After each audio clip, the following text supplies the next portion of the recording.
মিষ্টি পানিটা। বাবা, চিনো না জানো না, একজন মানুষ যে ঘরে নিয়ে আসলা, মানুষজন দেখলে কি বলবে? মানুষজন দেখলে কি কইব? মানুষজন কইলে কি আর আমার পকেটে টাকা আইবো?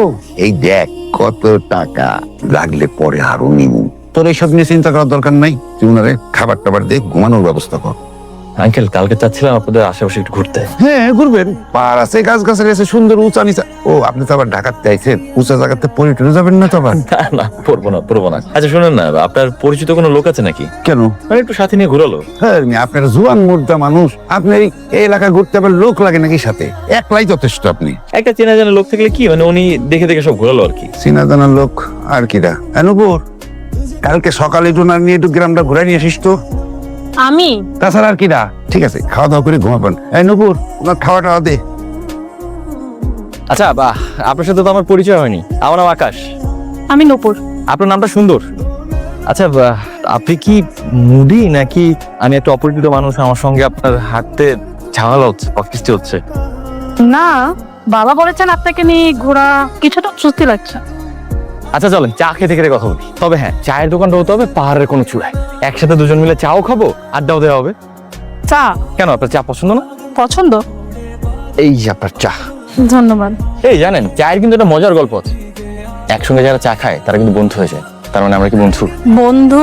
তার সাথে বন্ধুত্ব সম্পর্কটা আসলে কি বুঝলাম না। আপনি এই গানটা শুনেন নাই? কফি হাউসের সেই আড্ডাটা যার নেই। তার মানে কি, একই আড্ডায় কেউ যদি চা খায় তাহলে তার বন্ধু, তার মানে আমরা বন্ধু।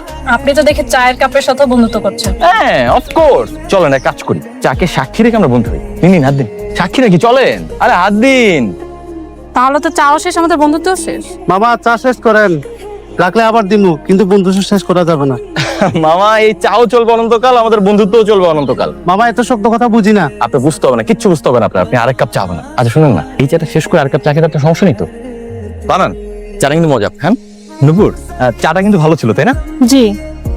আচ্ছা, আপনি মূলত কি করেন? আমি মূলত ছবি আঁকি, মানে ছবি আঁকতে ভালোবাসি এই আর কি। তার মানে চিত্রশিল্পী? কি বলে, মানে টুকটাক ছবি আঁকি আর কি। তবে হ্যাঁ, মানে আপনি চাইলে আপনি একটা ছবি আঁকতে পারবো। নূপুর, আপনি কি সবসময় এমন চুপচাপ থাকেন, নাকি আমার সাথে কথা বলতে বা ঘুরতে আপনার বিরক্ত লাগছে? আপনার খারাপ লাগতেই পারে, তবে হ্যাঁ আমার কিন্তু বেশ ভালো লাগছে। আচ্ছা, আপনাদের এখানে কি নৌকায় ঘোরা যায় কোথাও?